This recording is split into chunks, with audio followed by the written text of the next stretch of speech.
there. My name is Oscar Montiel, and this session, the process of writing, is intended to help you to improve your writing skills. So let's begin with this session here. And here it is, the process of writing.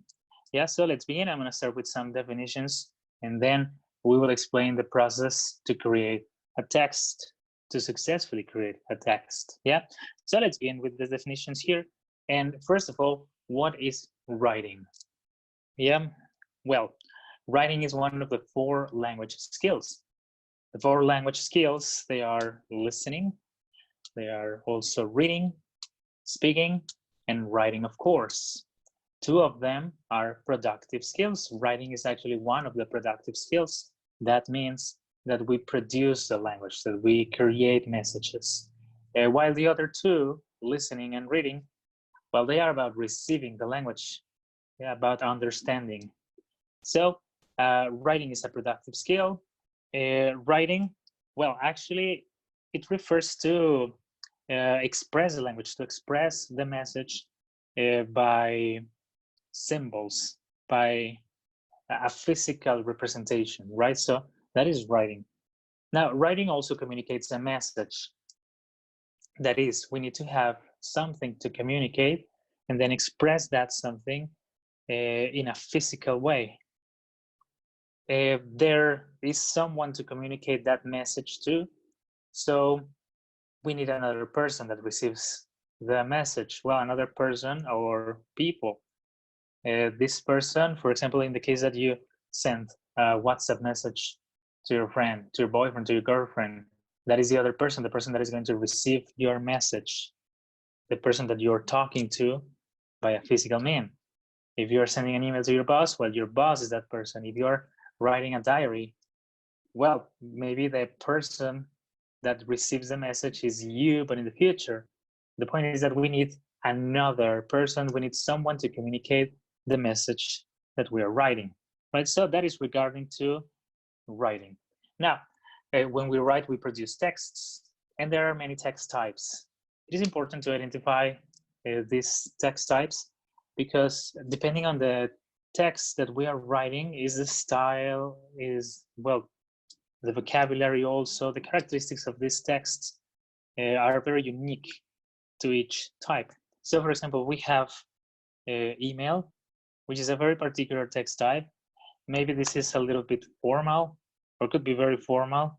It's a mean of communication that normally is used in companies. So you send an email to your boss, you send an email to a person that you would like to ask for a job, for example. So they tend to be normal.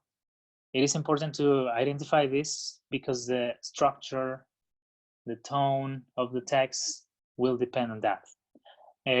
Another example here is shopping list. This is a very concrete example also. We know the characteristics of this kind of text, right? There are lists of things to buy, no your problem there. Essay, which tends to be also very formal. If you are a student, you are probably used to this kind of text. Essays, well, they have very specific characteristics that we have to follow in order to create a particular a successful essay. So there's another one, diary, of course, when you write for yourself, probably your day-to-day. WhatsApp is another example also. If you're talking with your mom, with your boyfriend, with your girlfriend, that kind of text, well, they have also particular characteristics. WhatsApp texts are normally not really formal, so they have certain characteristics that we are going to discuss later. Yeah, so that is important also to identify the text type because of the characteristics of the text, the length, the style, the vocabulary, the registry of the vocabulary, the complexity of the ideas, right? Writing normally is kind of complicated because when we think at a very, well, we think at around 365 words per minute. Yes, if you start thinking your ideas, that is the average word per minute that you will mention in your head. When we speak, we normally do that at 125 words per minute. Yeah, that is the average again. But when we handwrite, this is writing with your hand, we normally do this at a 30 word per minute speed rate, which is crazy. I mean, we think quite much faster than we write. So that is why it tends to be very difficult to write, because when we are writing, our hands cannot keep up with the speed of our thoughts. So we have to be returning in our thoughts, returning and returning, and that makes us forget what we were thinking because we are slow with our hands. So that is why it's normally difficult to write text, right? But let's get into this little exercise. Think about, well, this exercise is for you, for yourself. So I want to ask you to make a list of important texts that you have written or that you have to write. Yeah. So if you have there a way to take notes, try to do that exercise, right? Try to remember probably an email to your boss, probably a WhatsApp message. If you had for example, an argument or something with your boyfriend, with your girlfriend, and you needed to send a message, try to, well, write that, like, I had to send this WhatsApp message to my girlfriend, to my boyfriend, and it was very important because I'm supposed to say I'm sorry, or I was going to send this email, or I sent this email to my boss, asking him for permission to whatever. I mean, try to think about important texts that you had to write and write it down, the purpose of the text, the message, more or less, and the mean. Yeah, if it was what's a text, if it was an email or a letter, probably, I don't know. So try to think about that and write them down. That is a little exercise for you, and we will use this information in another point of this presentation. Now, we were talking about the skills of a language, which are, again, listening, reading, writing, and speaking. And we have also sub-skills. Yeah, these sub-skills are minor skills that we need in each one of these skills so we can use them in a better way, right? So we're going to focus, of course, on sub-skills on writing. And here I place some of them. For example, calligraphy. Well, calligraphy is your ability to express correctly, in our case, letters. Yes, in a paper, to draw, the way in which you draw the letters so everyone can understand, right? That when you're writing, for example, a T, that everybody can understand that that's a T, and then an I, and everybody can understand that you wrote there an I, M, an E, and so on, right? So that all the people that read your text can understand that the word there is time, right? So calligraphy is that, your ability to express, to draw the letters correctly so everybody can understand, right? Then we have grammar, which is pretty much what we learn in school. Grammar is basically that you have this ability to place the words in the correct order so you can get your message correctly, or you can make everybody to understand your message correctly, right? In the idea, for example, I eat pizza. Well, we know, thanks to grammar, that we have to place first the person, the subject, I, and then the verb, the action, I like, or I eat, and then the object or the complement, which is pizza. Yeah, so it has sense. I like pizza, or I eat pizza. And if we follow another order, I, pizza, like, whatever, right? I mean, that makes no sense. So grammar will help you on that. Grammar will help you placing the words in the correct order so that everybody can understand correctly the message, right? That's grammar. Then punctuation. Well, punctuation is another sub-skill that will help us to make easier for the people to understand the message, right? Where to correctly place the commas, question marks, quotation marks. That is regarding to punctuation. Then the vocabulary, which is very important. Vocabulary is to know the words, the correct words to make your message understandable, right? Hey, boss, I want to invite you to eat this circular baked bread with cheese on it, a lot of vegetables, and a pizza, right? Okay, so that you know these words, the exact words to place in the mind of the other person, the exact ideas that you want to inform or to represent, right? That is vocabulary. Then we have there also forming paragraphs. And that is actually, we are going to talk a little bit about that, which is, well, that you place the sentences in your paragraph in a logical order, that you can, that the other person, the person that is reading the text, can find logic in the paragraph that you're writing there. Yeah, so if you start writing about technology is very important nowadays, and then you place another sentence in the same paragraph, well, this next sentence has to be according to the first sentence, right? If you place another thing that has nothing to do, and pizza is delicious, well, that is not a good way of forming paragraphs, right? So forming paragraphs, it is important also so we can have logic in our text.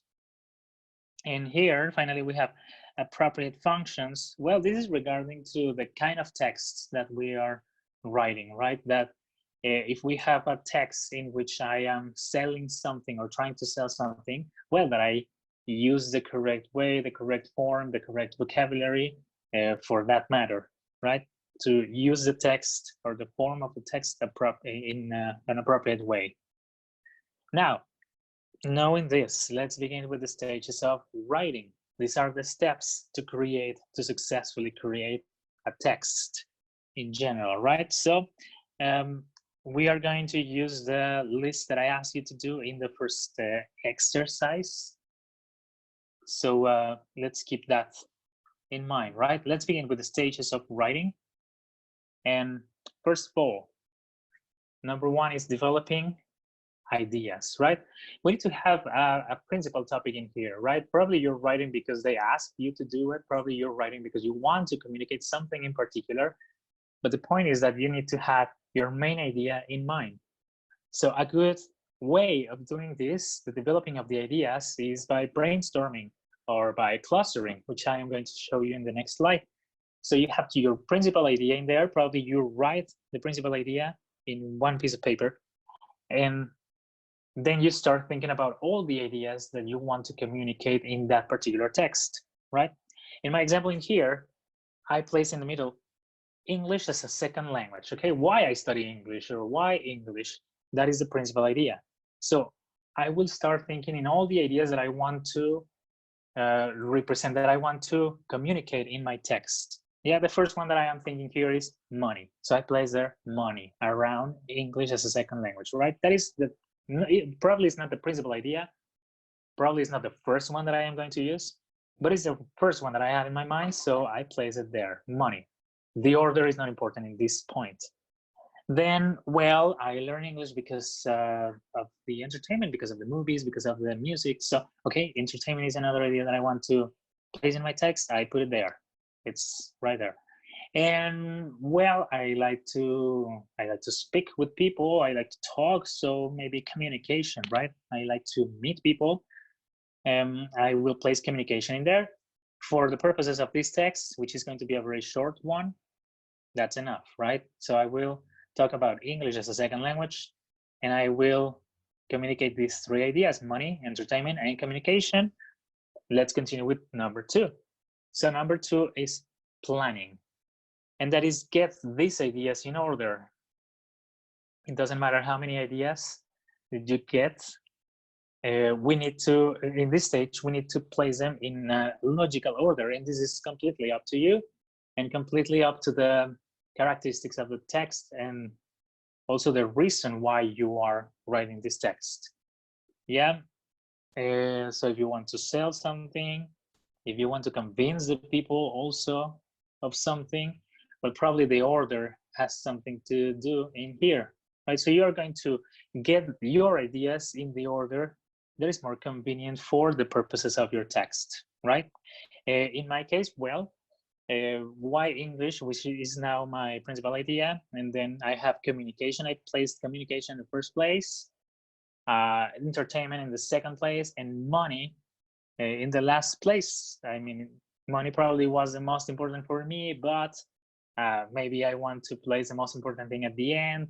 I don't know. So the order is up to you. It needs to be in the order that you want to communicate the idea, the order that you want the other person to start getting your ideas, right? So now that we have the order of these ideas, let's begin with step number 3, which is drafting. Drafting, we are going to create the first version of our text, right? A draft. Probably we will do this with a pencil, with a paper, because it's something that we are going to be able to correct, right? If you're writing in a computer, well, no major problem on that, but this is a text that may be changed and probably should be changed, right? We are going to make this first draft following the order of the ideas that we placed in step number 2, and then we are going to make certain corrections in the following steps. So this is something that you can change. In my example here, why English? Well, I place my ideas in the order that we established in step number 2, and then I start writing the paragraphs. So the important here thing also is to write the paragraphs in the correct order. Now I have here communication, and then I start with my paragraph. I start my paragraph with the principal idea. In my case was English is one of the most spoken languages in the world. That is the main idea. Yes, and I place a period in there so I can continue with the next ideas that will support that principal idea. That is the structure of the paragraph, right? Next was maybe it is not the number 1, but it is the most common second language with around 400 million people speaking it. Yes. If you want to speak, that's another idea. A third idea that is probably an example or an interpretation of the previous 2 ideas. If you want to speak to someone in another country, you'll probably have to do that in English, period. That's the end of my first paragraph regarding to communication, right? 3 sentences, which is enough for a paragraph with that order. The principal idea at the beginning, then another idea that supports that principal idea, and then a third idea that is maybe an example or an interpretation of the principal idea, right? That's a good way in which we can form a paragraph. Then I continue with the next 2 ideas, entertainment and money, most of the main movies, TV series, music productions, etc. And I support that idea, and then I explain or I interpret or I put examples. Money, English is the language of business, and it is necessary if you want to work for an international company. And I support that idea, and so on, right? So we have our first draft in here. And remember that this text is a text that you may change, that you can change, or that probably you should change. So we are going to enter now in the next step, which is editing, right? That's the part in we are going to correct and improve the text that we wrote, the draft, right? So what we're doing here is reading again your draft, and I don't really like this idea, or I think that I can express this idea in a better way. Yeah, I mean, you start reading your paragraph one more time, and it is like reading something new, and you start noticing some mistakes, some things that are not clear. This is the point where you are going to rewrite these sentences, that you are going to find maybe repeated words, things like that, right? You are going to make corrections and improve the text. In my example here, well, there are some corrections that we can do, but the one that I show here is in the second paragraph, entertainment. Most of the main movies, TV series, music productions, and books are produced in English, because I use music production and I use produced in English, which are very similar words. Okay, maybe I will change that. Music productions and books are published or done in English, right? So I am not repetitive in that way, right? So we are going to look for this kind of details in our text, and we are going to correct them in order to improve our text, to make it better, right? So let's continue then with the next step, step number 6, which is proofreading. Yeah, that is, once we finish with all the corrections, with all the improvements necessary for this text, okay, let's read it one more time, everything complete. So we are looking for mistakes. Yeah, like maybe in style, like, this word, English, well, that is a proper name. Maybe I should use a capital letter in there, commas, etc. Right? So we are going to proofreading again, to proofreading the text, so we can find this kind of words or this kind of details. Yeah, okay, so in my example here, I place the words that I would change in red. For example, here, number 1, but is the most common second language with around 400 million people speaking, with a capital W. That's not necessary, so I will correct that. You probably have to do that in English. You probably have to do it in English, right? So I will correct that also. In the second paragraph, I placed English.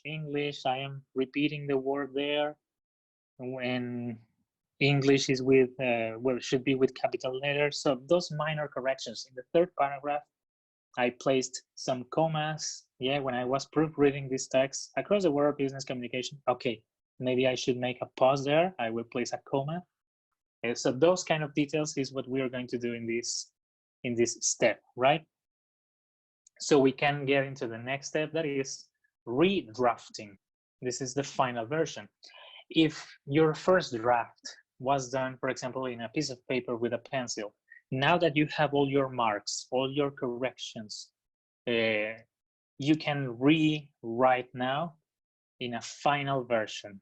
Yeah, so you have your piece of paper there with all your notes, with your marks, all your corrections. Now let's type this text into the final version, write it again, using all the corrections that we did in the previous steps, right? In my example in here, okay, why I study English, and now I place the text in the order and with the words that I already thought that were the correct ones to make my message understandable. Yes, so those are the steps, those are the stages of writing. Now I propose here a little exercise. Right from the list of texts that I asked you to do in the previous exercise, select one, or we'll create another text to explain why you can't or haven't done that or done something, right? And follow the stages of writing. Yes, so if you had this email to your boss asking for permission of doing something and you wrote it,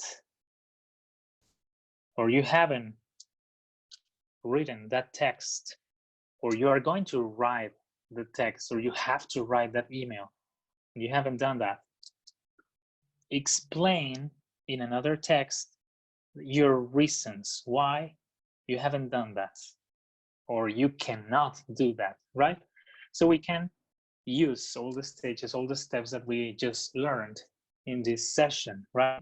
You are supposed to write a WhatsApp message to your boyfriend or to your girlfriend saying, I'm sorry because of a mistake, but you haven't done that, or you cannot write that message. Try to do now one text, short text, following the steps that we explain in this session, where you explain why, your reason why you cannot or you haven't done that text in particular. Yeah, this exercise is of course for you, so you can practice all the recommendations that we gave to you in this session. I hope that you start writing more. This is very important. Another recommendation, of course, is to read more. By reading, we can improve our writing a lot. Yes, so you should read in English a lot of texts. Try to read everything that you can. Try to read blogs. Try to read novels, books, short story, whatever. But reading is a good exercise for the mind. It's a good exercise also to write, to improve our writing. That will help us improving our vocabulary, also the structure of the ideas. So reading is a very good tool to then start writing. Thank you very much for watching, and I guess I'll see you next time.